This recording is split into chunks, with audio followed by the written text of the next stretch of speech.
Diba, habang tumatagal, you always have to reinvent yourself, especially for a program that has lasted this long. You always have to reinvent and give something to your audience.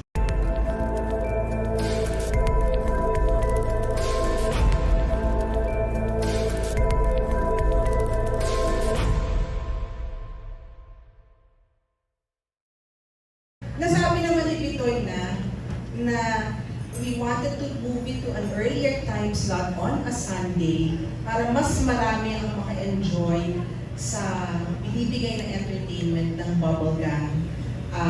Yun talaga. Kasi dun sa 9:30, although it's a good audience also, mas malawak yung audience pag mas maaga and also on the weekend. To give it a new face, syempre, kasi, di ba, habang tumatagal, you always have to reinvent yourself, especially for a program that has lasted this long. You always have to reinvent and give something to your audience. That's our responsibility to our audience, and we are fulfilling that responsibility. So we're excited with what we can give the bago dito sa bagong Bubblegum on a Sunday. Tsaka yung wider audience, I think that's one of the best reasons ng paglipat namin on the new time slot. On your first taping days po ba, was it hard adjusting? Kasi nga, parang ngayon lang merong live audience, tapos yun nga, medyo mas wholesome yung content kasi mas earlier.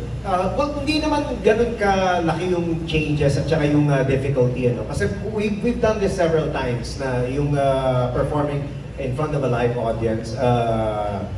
Most notably yung Parokya 22, which is a really big endeavor ng Bubblegum. It's also a milestone for the show. And I don't think it's going to be that difficult. Siguro yung yung pagpili ng materials, feeling ko, for me kasi for the longest time, alam ko naging creative director din ako ng Bubblegum. So for the longest time, alam ko yung flavor ng show. This time around, medyo nabago ng konti. So that for me is the biggest change. Conquer yung mga times na pag halimbawa nagkakaroon ng writer's block or creative block in terms of yung mga gusto mong mangyari sa show? The good thing about the show is that yung creative team namin is always in the present.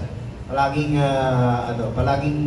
aware sa mga nangyayari sa paligid. Parang naging requirement na yan for the creative team, for the writers at saka whoever is part of that team.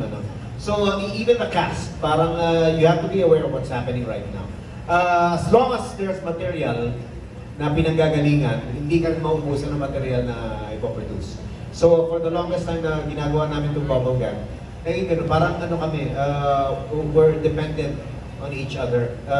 Parang yung sinasabi na yung gang, yung Bubblegum is not one person. We are a gang for a reason.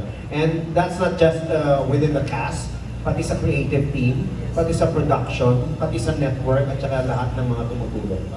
So, as long as we're like that, as long as we're a definitive gang, parang para sa akin, di maubusan ng material, di mahirap.